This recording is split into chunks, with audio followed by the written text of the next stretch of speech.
चला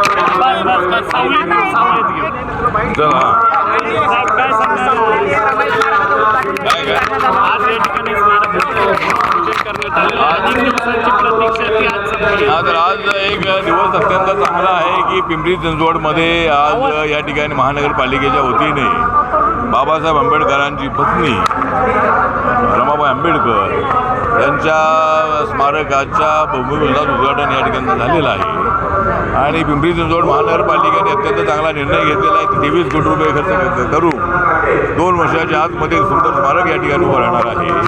तर पिंपरी चिंचवड महानगरपालिकेचा मी आभार व्यक्त करतो की बाबासाहेबांच्या पत्नीचा फार मोठा त्याग आहे.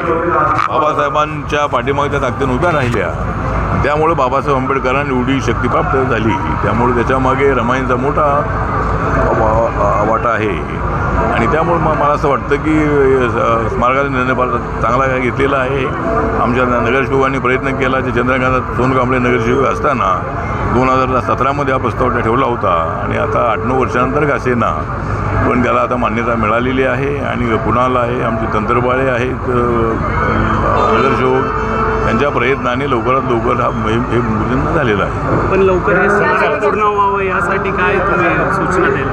आता मी आयुक्तांशी बोललेलो आहे, ते त्यांनी सांगितले 2 वर्षामध्ये पूर्ण होणार आहे. तर ते आता त्याला कामाला वेळ थोडा लागतोच आहे, पण ते लवकरात लवकर पूर्ण व्हावं यासाठी मी मेयरना आणि आयुक्तांना बोललेलो आहे आणि एवढ्या काळामध्ये ते पूर्ण होईल असं त्यांनी सांगितलेलं आहे. पश्चिम बंगाल के चुनाव हो चुके, क्या लगता है क्या रिजल्ट आएगा उसका? पश्चिम बंगालवरती चुनाव हो चुके, क्या लगता है? हाँ, पश्चिम बंगाल में जो चुनाव हुए हैं या 5 राज्यों के चुनाव जो हुए हैं, तो इस 5 राज्यों में कम से कम 4 राज्यों में हमारी एनडीए की सत्ता आने की संभावना है और केरल में भी मतलब हमारी सत्ता लाने का हमारा प्रयत्न रहा है. एक तो असम में और पांडिचेरी में हमारी सत्ता ही है. अभी वेस्ट बंगाल में हमारी सत्ता निश्चित रूप से आएगी और क्लियर मेजॉरिटी अपने को बीजेपी को मिलेगी, ऐसा हमको पूरा विश्वास है.